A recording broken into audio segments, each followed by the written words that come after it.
जय हिंद स्टूडेंट्स, कैसे हैं आप लोग। Once again I welcome you all. मैं इंजीनियर अजय गुप्ता आप सभी लोगों का स्वागत करता हूं घटना चक्र के यूट्यूब प्लेटफॉर्म पे। दोस्तों, आप सभी कैसे हैं? आशा करता हूं जहां भी होंगे स्वस्थ होंगे, मस्त होंगे। आइए शुरू करते हैं एक नया चैप्टर। लास्ट टर्न पे हम लोगों ने कंडीशनल चैप्टर ख़त्म किया था। कंडीशनल में क्या क्या पढ़ा मैं एक बार समराइज़ कर दूँ, ताकि जो लोग अभी देख रहे हैं पहली बार वो बात को समझ जाएँ क्या क्या हो चुका है। हमने कंडीशनल चैप्टर अभी लास्ट ख़त्म किया, जिसमें हमने दो तरह की चीज़ें पढ़ी। एक तो वो सेंटेंस जो फ्यूचर में कंडीशनल में कनेक्ट होते हैं, और एक वो सेंटेंस जो सब्जेंटिव मूड के पार्ट होते हैं। Subjunctive mood, basically subjunctive mood में कौन वाला? पास्ट वाला। ये दोनों केस हमने अभी लेटेस्ट खत्म किया इस चैप्टर के अंदर। एक बड़ा चैप्टर था, एक ही अपने आप में बड़ा चैप्टर है और एक ही अपने बड़ा चैप्टर, दोनों चैप्टर मिला के एक चैप्टर बनते हैं कंडीशनल। ये दोनों आपको मैंने क्लियर कर दिया है बेटा, कैसे आपको फ्यूचर कंडीशनल को डील करना है, कैसे आपको पास्ट सब्जेंटिव मूड को डील करना है, आखिर मूड या टेंसेज में क्या डिफरेंस है, उन बातों को भी समझते हुए चलना है। तो आई होप कि ये सारी बातें आपको समझ में भी आई होंगी। अगर आई होंगी तो जरूर अपने प्यार मोहब्बत को स्नो के दीजिएगा बाय योर कमेंट। आइए एक नया चैप्टर बेटा स्टार्ट करते, एक नया चैप्टर स्टार्ट करते हैं और बात को आगे ले चलते हैं। आज हम लोग स्टार्ट करते हैं डियर, एक चैप्टर है सिंथेसिस। क्या हो गया?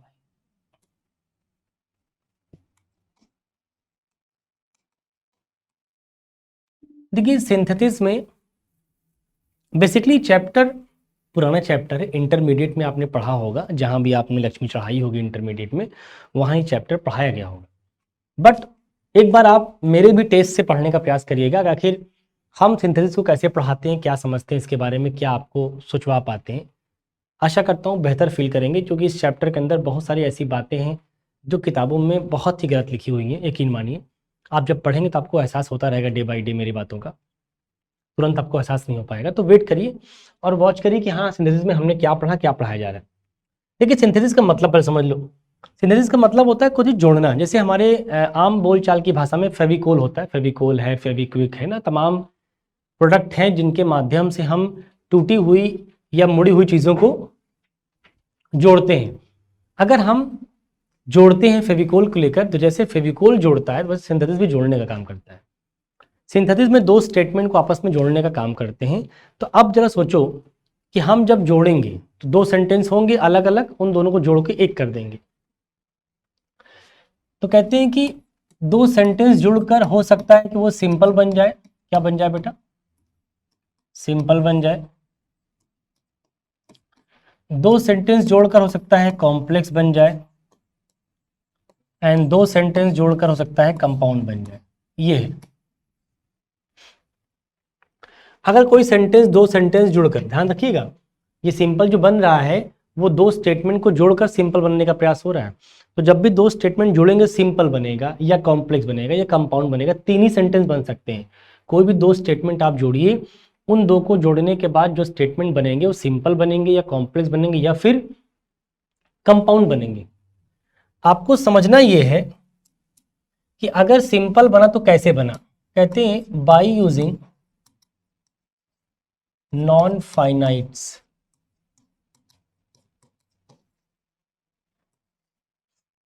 समझिए, जैसे दो स्टेटमेंट अलग अलग है, इन दो स्टेटमेंट को आप जोड़ेंगे तो आपको ये बात बढ़िया से पता होगी बेटा कि दो चीजों को आपस में जोड़ना है। सपोज करो, तो अगर दो चीजों को जोड़ोगे तो जोड़ने के लिए कोई ना कोई तो फिलर मटेरियल यूज करोगे। आखिर दो चीज टूट गई है, उन टूटी हुई चीज को अगर आप जोड़ते हैं तो आखिर फिलर मटेरियल कहां से लाएंगे?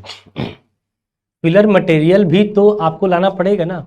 इसका मतलब है दो चीज जब जोड़ेंगे तो उनको जोड़ने के लिए फिलर मटेरियल चाहिए आपको, सिंपल सी बात है।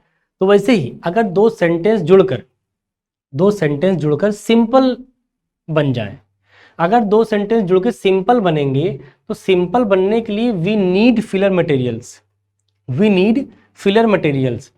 तो उस फिलर मटेरियल का नाम क्या है बेटा? Non finites. मतलब हम दो स्टेटमेंट को जोड़ने के लिए जिस एलिमेंट का इस्तेमाल करेंगे उस एलिमेंट का नाम क्या है? Non finites. अब ये सवाल अलग है कि सर नॉन फाइनाइट्स क्या होता है, ये पहली बार सुन रहे हैं, ये मुद्दा अलग है। अभी की हालत में इतना समझिए कि दो स्टेटमेंट को जोड़ने के लिए जो मटेरियल हम यूज करेंगे उस मटेरियल का नाम होगा नॉन फाइनाइट। तो वो जो सेंटेंस जुड़ेगा, जुड़ने के बाद वो कॉम्प्लेक्स नहीं बनेगा, कंपाउंड नहीं बनेगा, वो बनेगा सिंपल। तो स्टेटमेंट को जोड़ने के बाद हम अगर नॉन फाइनाइट की हेल्प से जोड़े हैं तो वो सिंपल बनेगा, कॉम्प्लेक्स या कंपाउंड नहीं बनेगा। ठीक है। कॉम्प्लेक्स क्या होता है, हम चाहते हैं कि दो स्टेटमेंट जुड़े तो जुड़ के सिंपल ना बने, कॉम्प्लेक्स बन जाए। तो क्या करना पड़ेगा, बाय यूजिंग सबऑर्डिनेट क्लॉज। हम चाहते हैं कि दो स्टेटमेंट जुड़े और जुड़ के सबऑर्डिनेट क्लॉज बन जाए। मतलब दो सेंटेंस जोड़ने के बाद इस बार सिंपल ना बने, तो जाहिर सी बात है क्या अंतर होगा, सोचिए क्या अंतर होगा। एक सेंटेंस था, एक सेंटेंस था 1 and 2, आपने एक फिलर मटेरियल डाला नॉन फाइनाइट के बेस में, तो जोड़ने के बाद क्या बन गया बेटा, ये सिंपल। इस बार आप चाहते हो कि सिंपल ना बने बल्कि क्या बन जाए, कॉम्प्लेक्स। तो इन दोनों के बीच में क्या बदलना पड़ेगा, यही मटेरियल बदलना पड़ेगा। तो फिलर मटेरियल इस बार क्या है बेटा, सबऑर्डिनेट क्लॉज। सबऑर्डिनेट क्लॉज अगर लगा दोगे तो अब जो दो सेंटेंस जुड़ेंगे, जुड़कर जो बनेंगे, अब बनेंगे कॉम्प्लेक्स। तो कुल मिला के आपको समझना है कि अगर सेंटेंस की कैटेगरी चेंज करनी है तो आपको फिलर मटेरियल आपको बदलते रहना है। जैसे बदलते रहेंगे सेंटेंस का नाम भी बदलता रहेगा। कंपाउंड, आप चाहते हैं सेंटेंस जो कि कंपाउंड बन जाए, तो एक काम करिए, बाय यूजिंग कोऑर्डिनेट क्लॉज। हम चाहते हैं कि सेंटेंस जुड़े और जुड़ के क्या बन जाए,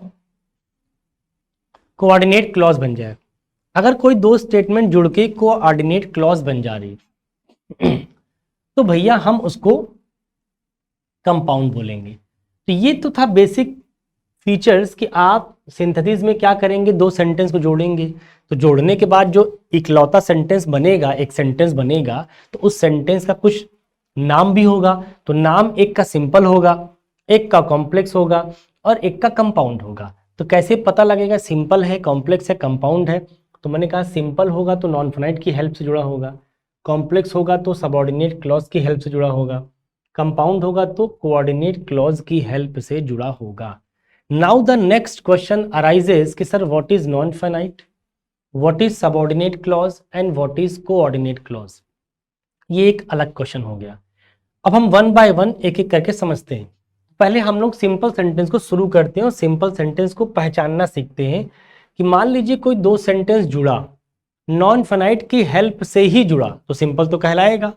लेकिन कैसे चेक करें, क्रॉस चेक कैसे करें कि भाई सिंपल बना तो आखिर ऐसा क्या दिख जाए कि सिंपल ही मानना पड़े, कॉम्प्लेक्स ना माने। कुछ तो दिखना चाहिए क्रॉस चेक करने के लिए, मतलब उसके एट्रीब्यूट्स क्या हो जाएंगे। मैंने कहा सिंपल सेंटेंस, सिंपल सेंटेंस क्या होता है समझते। कहते हैं कि it has only one finite verb, it has only one finite verb। Simple sentence वो होता है, या इसमें और लिख दो, and one or more then, it has only one finite verb and one or more than one non finite verb। एक ऐसा सेंटेंस जिसके अंदर फाइनाइट वर्ब की संख्या केवल एक हो। अच्छा, अब आपके सामने सवाल आएगा कि सर फाइनाइट वर्ब क्या होती है, तो हम पहली बार सुन रहे हैं। तो फाइनाइट वर्ब क्या होती है समझा दे रहा हूँ बेटा। फाइनाइट वर्ब को आप आज पहले हो सकता है पहली बार सुन रहे हो, लेकिन ये टर्म पुराना है और इसका टर्म पुराना नाम क्या यूज करते हैं आप, मेन वर्ब। जिसको तुम आज तक मेन वर्ब कहते आए थे उसी को हम क्या बोलते हैं, फाइनाइट वर्ब। जिस वर्ब को आज तक आपने मेन वर्ब कहा उसी वर्ब को हम क्या बोलते हैं? Finite verb. आप समझिएगा, it has only one finite verb and one or more than one non finite verb. एक ऐसा स्टेटमेंट जिसमें फाइनाइट वर्ब की संख्या, फाइनाइट वर्ब की संख्या मतलब मेन वर्ब की संख्या अगर एक है, अगर एक है तो उस सेंटेंस को हम सिंपल सेंटेंस कहेंगे। लेकिन अगर फाइनाइट वर्ब की संख्या एक से ज्यादा हुई तो तय है कि वो सिंपल सेंटेंस नहीं हो सकता। सिंपल सेंटेंस होने के बेसिक एट्रीब्यूट हैं कि फाइनाइट वर्ब की संख्या एक होनी ही चाहिए। एक एग्जाम्पल से इसको क्रॉस वेरीफाई करते हैं कि क्या हम सेंटेंस को पढ़कर जान पाते हैं या नहीं।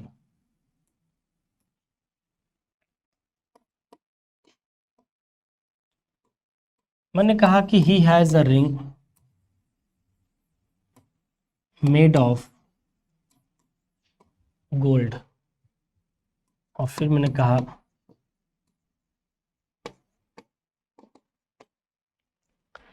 He has a ring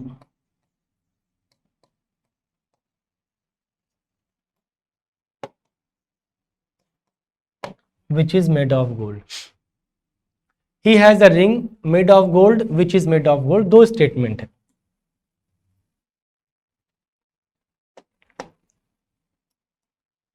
He has a ring made of gold and he has a ring which is made of gold। अब जरा सुनना, ये जो मेड ऑफ गोल्ड है इस रिंग के बारे में बता रहा है। यहां भी लिखा है which is made of gold, ये भी इसी रिंग के बारे में ही बता रहा है, नाउन के बारे में। बताना सिर्फ इतना है बेटा कि इस लिखे गए दोनों स्टेटमेंट में कौन सा सेंटेंस सिंपल है और कौन सा सेंटेंस सिंपल नहीं है, बस इतना बताना है। और इतना जानने के लिए आपको बता दिया कि सिंपल होगा तो उसके अंदर क्या होगा, वो आपने समझ लिया कि अगर कोई सेंटेंस सिंपल होगा तो ये होना चाहिए, अगर ये नहीं है तो सिंपल नहीं है। क्लियर सी बात। एक 10 सेकंड की विंडो आपको दे रहा हूं सोचने के लिए, जरा आप सोचिए और बताइए कि इस गिवन सेंटेंस में कौन सा वाला सिंपल है और कौन सा वाला नहीं है। आशा करता हूं कि आपको आंसर मिल जाएगा, मिल जाएगा तो हमें भी अच्छा लगेगा। मैं आपको आंसर कर देता हूं। देखिए, इस सेंटेंस में अगर हम जानना चाहते हैं कि सिंपल है या नहीं है तो एक छोटी सी बात समझिए, हमको केवल फाइनाइट वर्ब की संख्या गिननी है। देखो, एक ये सब्जेक्ट के बाद है फाइनाइट वर्ब और एक ये फाइनाइट वर्ब है। भाई फाइनाइट वर्ब कहाँ आती है? ये तो सब्जेक्ट के बाद आएगी। सब्जेक्ट के बाद लिखी गई वर्ब को हम क्या बोलते हैं? Main verb. या फिर सब्जेक्ट के बाद हेल्पिंग वर्ब आई होगी, हेल्पिंग वर्ब के बाद लिखी गई वर्ब का नाम क्या होगा? Main verb. कुल मिला के ऐसा ही रहा होगा। तो सब्जेक्ट के बाद ये वर्ब है फाइनाइट होगा, ये भी हो गई फाइनाइट। आ जाओ आगे। ये रिंग तो हो गया ऑब्जेक्ट। मेड ऑफ गोल्ड, तो ये भी मेड, ये भी वर्ब है, तो ये भी एक वर्ब है और ये भी एक वर्ब लिखी हुई है, दिख रहा है? ये भी एक वर्ब है, लेकिन इस वर्ब का नाम क्या होगा? फाइनाइट। क्यों? क्योंकि वर्ब के पहले क्या है? सब्जेक्ट। और आपको पता है कि सब्जेक्ट के बाद आने वाली वर्ब का नाम मेन वर्ब, मेन वर्ब का मतलब फाइनाइट वर्ब। सवाल ये कि यहाँ मेड, यहाँ भी वर्ब है, यहाँ भी वर्ब है, तो क्या इसको हम फाइनाइट वर्ब बोल दें? तो क्या इसको हम फाइनाइट वर्ब बोल दें? नहीं, नहीं बोल सकते। क्यों नहीं बोल सकते? क्योंकि आपको पता है कि अगर किसी वर्ब को फाइनाइट बोलेंगे, अगर किसी वर्ब को फाइनाइट वर्ब बोलेंगे बेटा, तो वो वर्ब सब्जेक्ट के बाद आएगी तभी बोलेंगे, या फिर हेल्पिंग वर्ब के बाद आएगी तब बोलेंगे। ना तो ये वर्ब सब्जेक्ट के बाद आ रही है, देखो सब्जेक्ट तो ये है, ये तो ऑब्जेक्ट है रहा, ना तो ये वर्ब हेल्पिंग वर्ब के बाद आ रही है, तो फाइनाइट तो नहीं बोल सकते। जैसे अगर कोई चीज क्लियर नहीं लिखी हुई है तो हम क्या बोलते हैं? क्लियर नहीं लिखा हुआ है, तो मतलब क्या लिखा हुआ है फिर? अनक्लियर। कोई चीज अगर क्लियर नहीं तो क्या है? वो अनक्लियर है। तो वैसे ही अगर कोई वर्ब फाइनाइट नहीं है तो कौन सी वर्ब हो गई? Non finite. Simple. Non finite का मतलब जो फाइनाइट ना हो। कैसे पता लगा नॉन फाइनाइट? क्योंकि ये वर्ब सब्जेक्ट के बाद तो आई नहीं, या हेल्पिंग वर्ब के बाद तो आई नहीं, तो मेन वर्ब तो बोलने से रहे। अगर मेन वर्ब नहीं तो कौन सी वर्ब है? मतलब फाइनाइट वर्ब नहीं तो कौन सी वर्ब है? Non finite. सिंपल सा लॉजिक है। आई थिंक आप समझ भी गए होंगे। तो लो भैया, इसमें आपने जोड़ लिया जरा यहां देखो, यहां पे वही बात कि ये वर्ब सब्जेक्ट के बाद तो ये वर्ब आ रही, फाइनाइट तो ये हो गई, तो ये कौन सी वर्ब मानी जाएगी? Non finite verb. बोला करिए भैया। अच्छा, आप ध्यान से देखेंगे, सेकेंड सेंटेंस में फाइनाइट वर्ब की संख्या 2 हो गई, 1 और 2। अगर सेकेंड सेंटेंस में फाइनाइट वर्ब की संख्या 2 हो चुकी है तो क्लियर सी बात है, इस सेंटेंस को सिंपल तो नहीं बोल सकते, क्योंकि सिंपल बोलने के लिए, सिंपल सेंटेंस बोलने के लिए हमें फाइनाइट वर्ब की संख्या को 1 ही रखना पड़ता है, जो कि यहां 1 से ज्यादा हो गई। तो ये सेंटेंस सही है, बस ये सिंपल नहीं है, नॉट सिंपल। मैं गलत काट दूंगा तो तुमको ये लगेगा कि सेंटेंस है गलत, सेंटेंस नहीं सही है, सेंटेंस नहीं गलत है बेटा, बट ये सिंपल सेंटेंस नहीं है, ध्यान रखना है। ये सिंपल है, सही बोलने का मतलब मेरा क्या है? सिंपल सेंटेंस है, और ये सिंपल नहीं है। सेंटेंस दोनों ही सही है, सेंटेंस में दोनों में कहीं कोई गलती नहीं है, बस अंतर यह है कि पहला वाला सिंपल सेंटेंस है, दूसरा वाला सिंपल सेंटेंस नहीं है। वो क्या है, अलग मुद्दा है। अब भाई आपके पास 3 ही ऑप्शन है, सिंपल, कॉम्प्लेक्स, कंपाउंड। तो जो सिंपल नहीं है तो या तो वो कॉम्प्लेक्स होगा या फिर कंपाउंड होगा, सिंपल सी बात है। तो बेटा ये कॉम्प्लेक्स है, अब कैसे ही आगे की चर्चा है, अभी फिलहाल समझे सिंपल नहीं। कुछ सेंटेंस मैं आपके सामने रख दूं,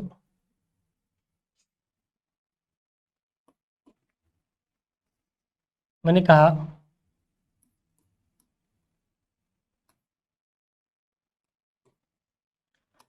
आई hate the people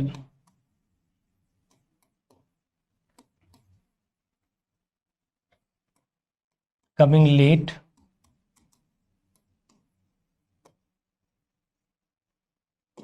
in the meeting. Meeting लिखा है, I hate the people coming late in the meeting.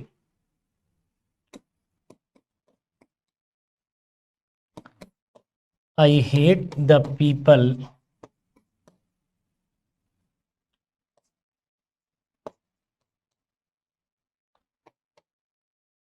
who come late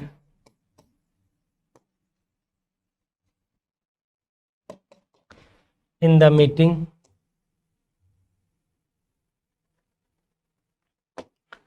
I hate the people who come late in the meeting. फिर मैंने कहा भैया I want to भाई stove की व्यवस्था कराइए पानी पीने की। I want to है, बहुत अच्छी बात है, पानी जीवन है, पता है नहीं आपको, पानी जीवन है। आइए, I want to go to Mumbai, 3 sentence लिखे बेटा आपके सामने। फिर से आपको वही करना है जो काम आपने भी यहां किया, कि हम इन गिवन सेंटेंस को चेक करेंगे कि सिंपल है या नहीं। उसके लिए क्या चेक करना है डियर? उसके लिए चेक करना है कि अगर सेंटेंस में फाइनाइट वर्ब की संख्या 1 है तो सिंपल बोल दीजिए, लेकिन लगे फाइनाइट वर्ब की संख्या 1 नहीं है, 1 से ज्यादा है, तो सिंपल मत बोलिए। It is as simple as that. Now हमने भी समझा दिया था कि तुम अगर ये गिन नहीं पा रहे हो कि फाइनाइट वर्ब कहाँ आती है, तो आपको बता दिया, एक फाइनाइट वर्ब आती है सब्जेक्ट के बाद, फाइनाइट मतलब मेन, और एक कहाँ आती है अगर सेंटेंस में कोई हेल्पिंग वर्ब है तो, तब भी फाइनाइट आती है। तो कुल मिला के जो फाइनाइट वर्ब होगी 2 जगह दिखाई पड़ेगी, या सब्जेक्ट के बाद दिखाई पड़ेगी और या हेल्पिंग वर्ब के बाद दिखाई पड़ेगी। अब आपको गिनने में आसानी होगी, जरा गिनिए कि किस सेंटेंस में फाइनाइट वर्ब की संख्या 1 है। अगर 1 है तो सिंपल बोल दीजिए। 10 सेकंड की विंडो आपके पास है, कमेंट करिए। चलिए मैं आंसर करता हूं, सोच लिया होगा आपने। आइए देखिए जरा, हमको फिर से करना है डियर, सेंटेंस में फाइनाइट वर्ब की संख्या को काउंट करना है। अब फाइनाइट वर्ब कहाँ मिलेगी? सब्जेक्ट के बाद मिलेगी या हेल्पिंग वर्ब के बाद मिलेगी? तो बेटा देखो, एक वर्ब ये है और एक वर्ब ये है। अच्छा, ये वाली जो वर्ब है वो सब्जेक्ट के बाद आ रही है, बोलिए हाँ, तो इसको हम क्या बोलेंगे? Finite verb. ये इस फाइनाइट वर्ब का ऑब्जेक्ट है। अच्छा, ये वाली वर्ब इस ऑब्जेक्ट के बाद आ रही है, और आपको पता है कि फाइनाइट वर्ब सब्जेक्ट के बाद आता है, न कि ऑब्जेक्ट के बाद। इसका मतलब है कि फिर ये फाइनाइट तो नहीं बोल सकते, तो क्या बोलना पड़ेगा? Non finite. I hate the people who come late in the meeting. Again एक वर्ब बेटा ये है, एक वर्ब ये है। ये जो वर्ब है सब्जेक्ट के बाद आ रही है, दैट इज फाइनाइट वर्ब। अच्छा, दुर्भाग्य से ये वाली वर्ब भी सब्जेक्ट के बाद आ रही, क्योंकि ये सब्जेक्ट है। हु, ये कम कौन है, यही लोग हैं, लोग इस वर्ब के सब्जेक्ट हैं। इस सब्जेक्ट को रिप्रेजेंट कौन कर रहा है, ये कनेक्टर। तो ये सब्जेक्ट के बाद ही तो आ रही है, तो इसका भी क्या बोलना पड़ेगा, फाइनाइट वर्ब। जरा यहाँ जाओ, ये सब्जेक्ट के बाद आ रही है तो इसका नाम हो गया फाइनाइट। लेकिन जो ये वाली वर्ब है, ये इस वर्ब के बाद आ रही है, और आपको पता है कि वर्ब के बाद आने वाली वर्ब फाइनाइट नहीं होती। ये तो सब्जेक्ट के बाद आएगी या फिर हेल्पिंग वर्ब के बाद आएगी। This is not helping verb. तो भैया फाइनाइट नहीं है तो कौन सी है, नॉन फाइनाइट। तुम ध्यान से देखो, इस वाले सेंटेंस में भी फाइनाइट वर्ब की संख्या एक है, इस वाले सेंटेंस में फाइनाइट वर्ब की संख्या एक है, लेकिन इस वाले सेंटेंस में फाइनाइट वर्ब की संख्या दो है। देखो, एक और दो। इसका मतलब ये वाला सेंटेंस सिंपल नहीं है, बट ये वाला सेंटेंस सिंपल है। मेरा क्रॉस करने का कतई ये मतलब नहीं कि सेंटेंस गलत है। मैं ये नहीं कह रहा कि सेंटेंस गलत है, मैं ये कह रहा भाई क्रॉस करने का मतलब ये है कि ये सिंपल सेंटेंस नहीं है। क्यों नहीं है, अपनी आंखों से आप देख सकते हैं। तो आई होप की बात समझ में आ गई होगी, करेक्ट है। अगर बात समझ में आ गई तो भैया आइए बात को आगे ले चलते हैं। तो ये सिंपल सेंटेंस की डेफिनेशन पे काम कर लिया हमने। अब आते हैं व्हाट इज नॉन फाइनाइट, क्योंकि सिंपल सेंटेंस किससे मिलके बन रहा है। आपको पता है कि कोई दो सेंटेंस क्या किस चीज से जोड़ेंगे क्यों सिंपल बन जाएगा, सॉरी, तो आप कहेंगे भैया नॉन फाइनाइट की हेल्प से। अगर वो नॉन फाइनाइट की हेल्प से सिंपल सेंटेंस बनेंगे तो हमें जानना पड़ेगा कि what is non finite and how it functions, क्या होता है और कैसे काम करता है। आइए जानने का प्रयास करते हैं।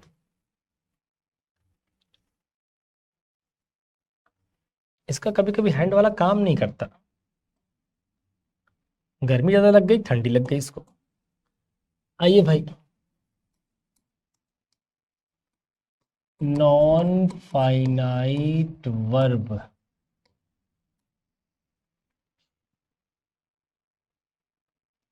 कहते हैं कि नॉन फाइनाइट वर्ब कैसे होता है, कैसे काम करता है, आइए समझते सीखते हैं। नॉन फाइनाइट वर्ब हमको सीखना है बेसिकली। तो आप एक काम करिए, लगे हाथ ये भी जानिए कि फाइनाइट वर्ब क्या है, तो दोनों की बातें करते हैं हम लोग। तो हिलता नहीं है ये। देखिए, पहले जानते हैं बेटा फाइनाइट वर्ब क्या होती है। फाइनाइट वर्ब होती है it changes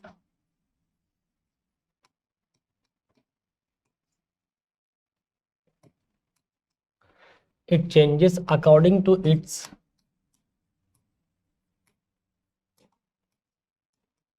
subject and tense.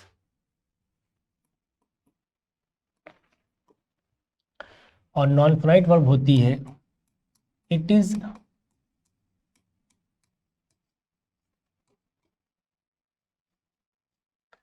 independent of its subject and tense। देखिए, फाइनाइट वर्ब वो वर्ब है जो अपने सब्जेक्ट और टेंस के अकॉर्डिंग बदलती रहे। मतलब सब्जेक्ट बदलेगा तो भी वर्ब के अंदर बदलाव आ सकता है, और अगर टेंस बदल देंगे पूरा का पूरा तो भी वर्ब का फॉर्म तो बदल ही जाएगा। उस वर्ब को बोलेंगे फाइनाइट वर्ब। नॉन फाइनाइट क्या है, नॉन फाइनाइट ये कहता है भाई देख, जो सब्जेक्ट से बदल जाए या फिर टेंस से बदल जाए, हम वो आदमी नहीं हैं, हम नहीं बदलेंगे। तुम सब्जेक्ट बदल लो, तुम टेंस बदल लो, को जो बदलना बदल लो, we are not going to change at any cost. एक एग्जाम्पल से बात को मैं कनेक्ट करने का प्रयास करता हूं।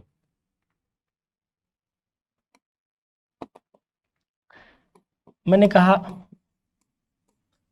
आई वॉन्ट टू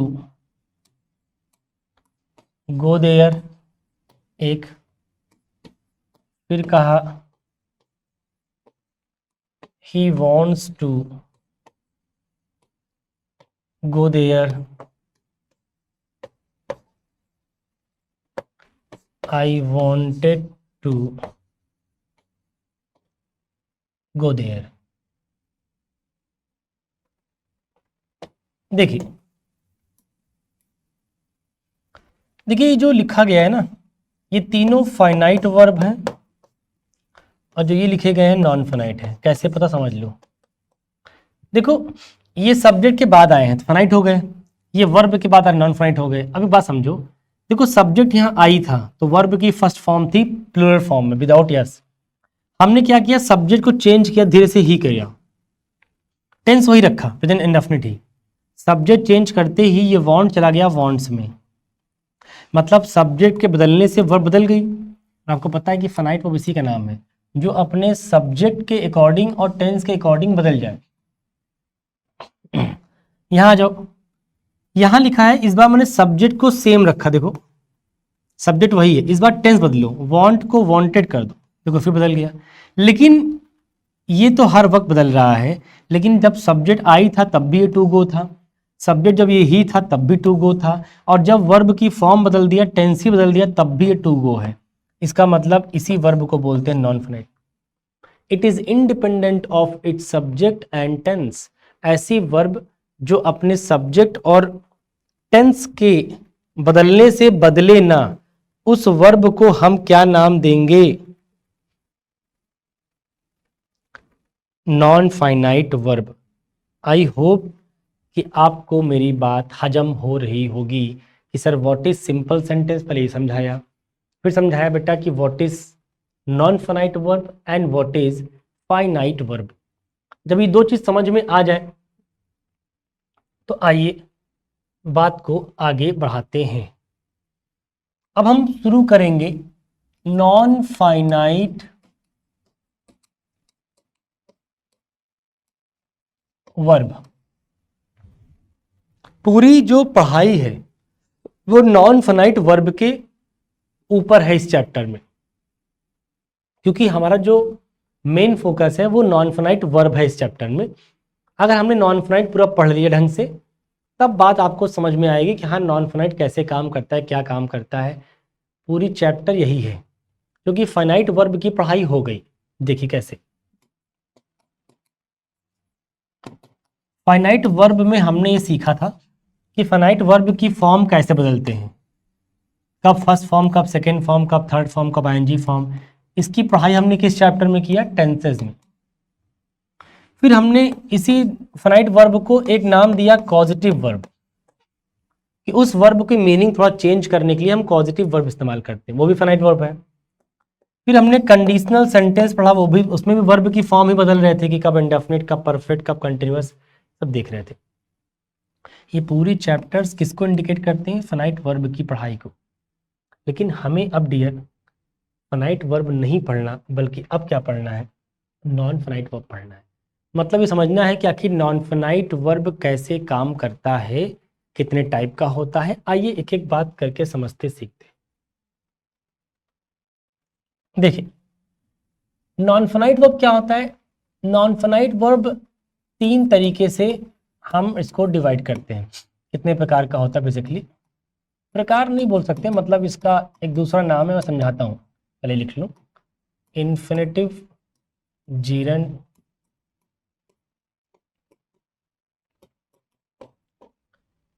देखिए अगर हम, जैसे मान लो कि आपके सामने कोई नॉन फाइनाइट वर्ब आ गई, ठीक डन। अगर नॉन फाइनाइट वर्ब आ गई तो जैसे फाइनाइट वर्ब को इंग्लिश में लिखने के आपके पास तमाम तरीके हैं। आप टेंस के 72 टेंस यूज कर लो, जितने भी टेंस आपने पढ़ा है। प्रेजेंट इंडेफिनिट लगा लो, प्रेजेंट कंटिन्यूअस लगा लो, पास्ट इंडेफिनिट लगा लो, मतलब कुछ ना कुछ तो लगाओगे आप। मतलब फाइनाइट वर्ब को इंग्लिश में लिखने के आपके पास तरीके हैं। तो वैसे ही my dear brother, non finite verb को अंग्रेजी में लिखने के तरीके होने चाहिए या नहीं होने चाहिए।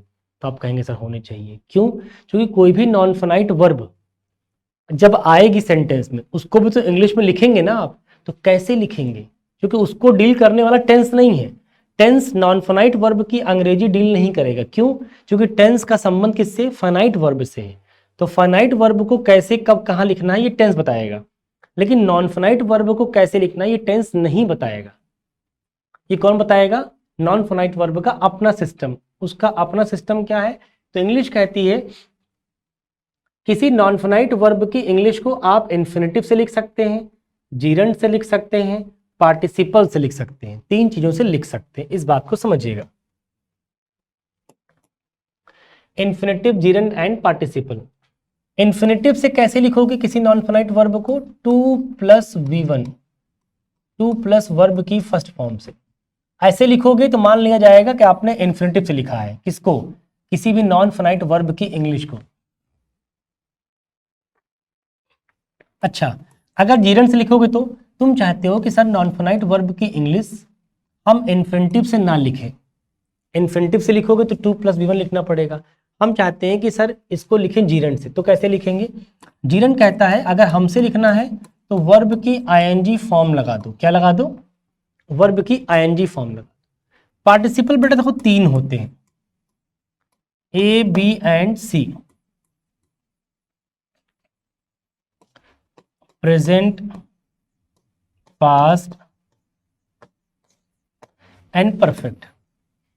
कहते हैं अगर किसी नॉन फाइनाइट वर्ब की इंग्लिश को आप चाहते हो कि हम पार्टिसिपल से लिखें, तो अगर प्रेजेंट पार्टिसिपल से लिखोगे तो भैया फिर लिखना पड़ेगा वर्ब की आईएनजी फॉर्म से।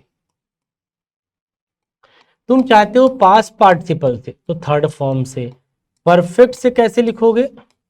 हैविंग प्लस वर्ब की थर्ड फॉर्म। मतलब हम चाहते हैं कि प्रेजेंट पार्टिसिपल की जो हम नॉन फाइनाइट वर्ब को प्रेजेंट पार्टिसिपल से लिखेंगे तो आईएनजी फॉर्म से लिखेंगे, पास्ट पार्टिसिपल से लिखेंगे तो थर्ड फॉर्म से लिखेंगे, एंड परफेक्ट पार्टिसिपल से लिखेंगे तो हैविंग प्लस वर्ब की थर्ड फॉर्म से लिखेंगे। ये 3 मेथड है जिसके माध्यम से हम पार्टिसिपल में 3 मेथड है जिसके माध्यम से हम नॉन फाइनाइट वर्ब की अंग्रेजी लिखते हैं।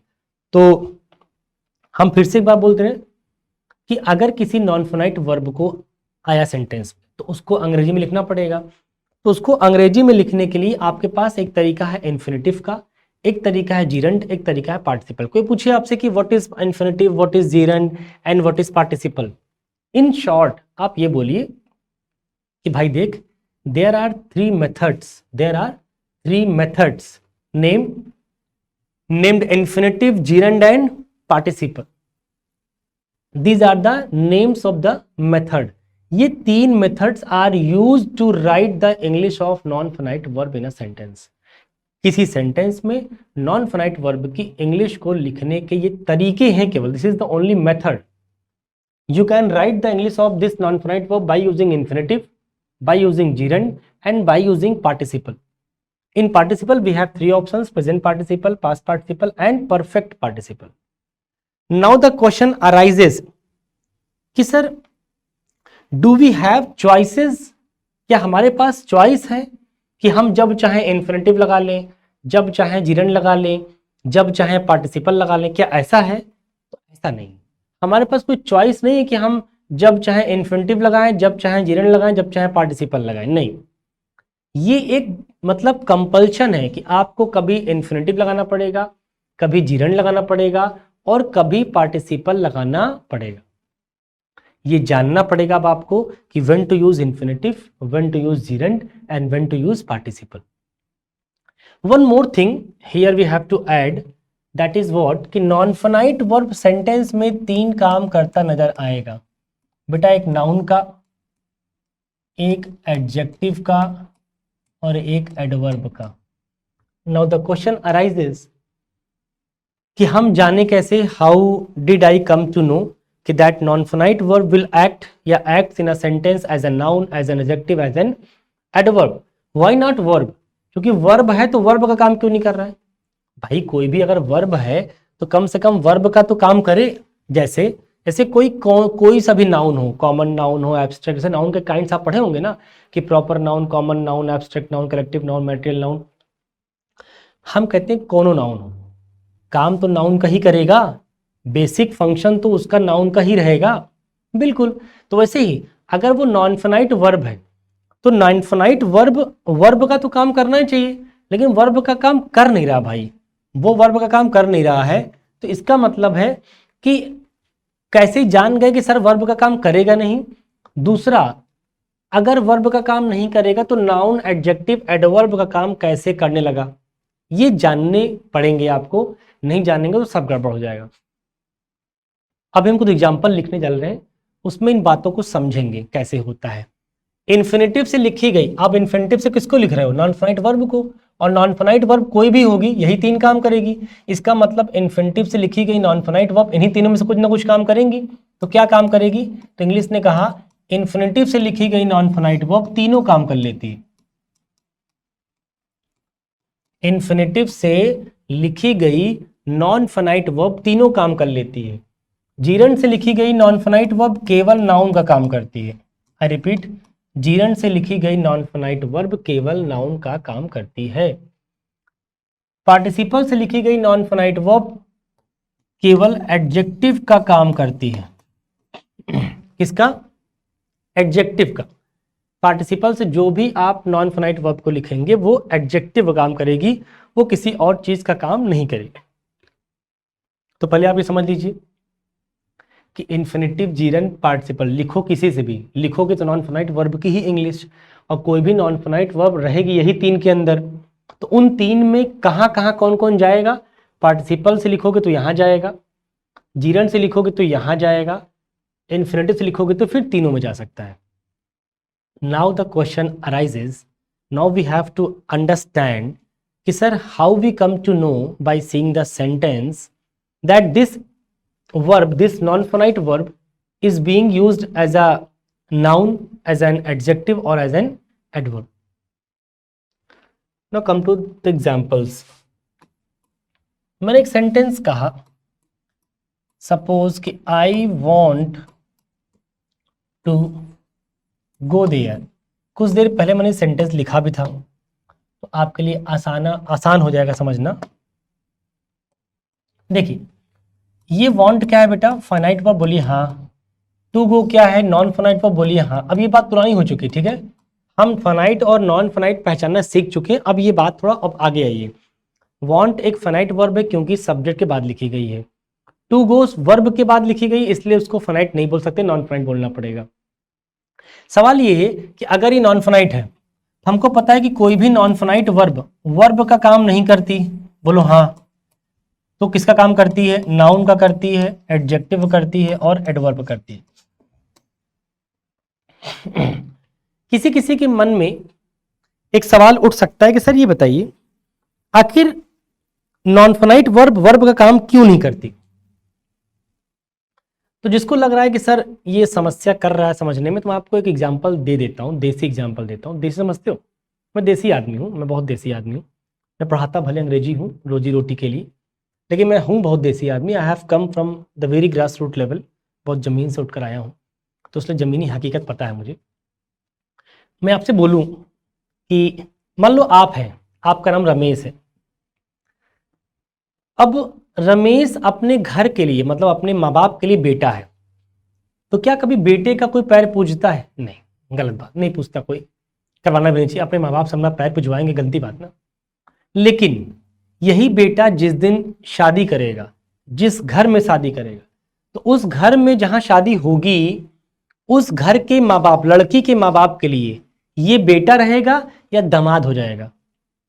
तो आप कहेंगे सर बेटा तो नहीं रहेगा, अब वो दामाद माना जाएगा। वो अलग बात है, बेटा बोल दीजिए, लेकिन उसकी जो संवैधानिक पद है वो कौन सा हो जाएगा? दामाद का। और आपको पता है या पता होना चाहिए, अगर नहीं पता है तो, दामाद का पैर पूजा जाता है। जब शादी होती है तो दामाद के लोग क्या करते हैं? पैर पूजते हैं।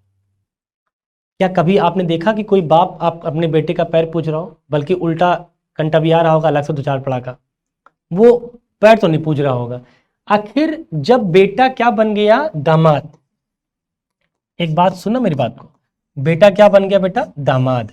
एक बात बताओ, क्या जब बेटा दामाद बन जाएगा तो क्या बेटे वाली क्वालिटी इसके अंदर खत्म हो जाएगी कि रहेगी? तो आप कहेंगे सर रहेगी, खत्म कैसे हो जाएगी? क्योंकि दामाद भले पोस्ट, दामाद तो एक पोस्ट का नाम है, लेकिन ओरिजिनली ये इसके अंदर जो एक लड़के वाली क्वालिटी होती है, बेटे वाली, बेटा मतलब लड़का, जो लड़के वाली क्वालिटी है वो इसके अंदर रहेगी कि बदल जाएगी? जो बायोलॉजिकल चेंजेस हैं, लड़का और लड़की के बॉडी स्ट्रक्चर में डिफरेंसेस होते हैं, तो जो क्वालिटी एक लड़के के अंदर होगी वो दामाद के अंदर रहेगी कि नहीं रहेगी? बिल्कुल रहेगी। ऐसा नहीं है कि लड़का अगर दामाद बन जाएगा तो वो लड़का नहीं रह गया, नहीं, लड़का तो अभी भी है बट दामाद बन गया। तो वैसे ही बेटा, लेकिन अब आप अपने घर में जो लड़की के माँ बाप हैं, लड़की के माँ बाप उसको बेटा नहीं बोल सकते क्योंकि बेटा नहीं है, वो दामाद है उस घर का। बेटा तो एक केवल प्यार मोहब्बत का वर्ड है वो दामाद, लेकिन बेटा नहीं है। तो वैसे ही जो नॉन फाइनाइट वर्ब है, फाइनाइट वर्ब क्या बन गई? Non finite verb. Non finite verb बन तो गई, लेकिन क्या इसके अंदर वर्ब वाली क्वालिटी होगी कि नहीं होगी? होगी। जैसे लड़का दामाद तो बन जाएगा, लेकिन लड़की वाली जो कैरेक्टरिस्टिक है वो तो उसके अंदर रहेगी ना भाई। तो वैसे ही कोई भी फाइनाइट वर्ब अगर नॉन फाइनाइट बन गई है तो नॉन फाइनाइट बन तो गई है, लेकिन इसके अंदर वर्ब वाली क्वालिटी रहेगी बट वर्ब नहीं बोलेंगे। वैसे इसके अंदर बेटे वाली क्वालिटी रहेगी लेकिन बेटा नहीं बोलेंगे। तो वैसे ये वर्ब वाली क्वालिटी सब रखेगा। मतलब वर्ब वाली क्वालिटी का मतलब कि वर्ब वाली क्वालिटी का मतलब हो गया वर्ब के पास अपना सब्जेक्ट हो, अपना ऑब्जेक्ट हो, अपना अदर वर्ड हो, ये सब क्वालिटी है वर्ब की, लेकिन वर्ब नहीं बोल सकते, नॉन फाइनाइट वर्ब है। अब जानना पड़ेगा कि आखिर ये नॉन फाइनाइट वर्ब जो लिखी गई है ये क्या काम कर रही है, क्योंकि नॉन फाइनाइट वर्ब इन्फिनिटिव से लिखी गई है, यहाँ दिख रहा होगा इन्फिनिटिव से लिखी गई है 2 + V1 से। तो क्या काम कर रही है जरा क्वेश्चन करो। इस वर्ब में व्हाट से रिप्लाई लो, व्हाट से रिप्लाई। देखो व्हाट आई वांट, मैं क्या चाहता हूं, वहां जाना। ये किसका रिप्लाई हुआ बेटा? ये व्हाट का रिप्लाई हो गया। और व्हाट का रिप्लाई क्या होता है? ऑब्जेक्ट होता है। ऑब्जेक्ट कौन बनता है? नाउन बनता है। इसका मतलब ये इन्फिनिटिव यहाँ क्या काम कर रही है? नाउन का। और आपको पता है 2 + V1 का मतलब इन्फिनिटिव, बोलिए हाँ। और इन्फिनिटिव सेंटेंस में 3 काम कर सकते हैं, नाउन का, एडजेक्टिव का, एडवर्ब का। यहाँ क्या काम कर रहा है? नाउन का। कैसे पता लगा? नाउन का जो भी कोई काम करेगा, जब भी कोई इंसान नाउन बनेगा तो क्या क्या बन सकता है? सब्जेक्ट या ऑब्जेक्ट। तो ये ऑब्जेक्ट है इस वर्ब का। व्हाट आई वांट क्या चाहता है? जानना। तो क्या का रिप्लाई सिखा चुका हूं शुरू में, ऑब्जेक्ट क्या होता है। व्हाट या होम का रिप्लाई ऑब्जेक्ट होता है। तो ऑब्जेक्ट है, इसका मतलब नाउन है। तो ये इन्फिनिटिव यहाँ पे नाउन का काम कर रही। देख लीजिए ये इन्फिनिटिव यहाँ पे वर्ब का काम नहीं कर, इसलिए मना किया कि नॉन फाइनाइट वर्ब वर्ब का काम नहीं करती। नॉन फाइनाइट वर्ब या तो नाउन बनेंगी या एडजेक्टिव बनेंगी या एडवर्ब बनेंगी। आई होप की बात समझ में आ गई होगी। यहाँ तक जाके बढ़िया से रिवाइज करिए। आज मैंने शुरू कर दिया है, बाकी की बातें अगले लेक्चर में होंगी। तब तक के लिए बाय बाय, सब्बा खैर।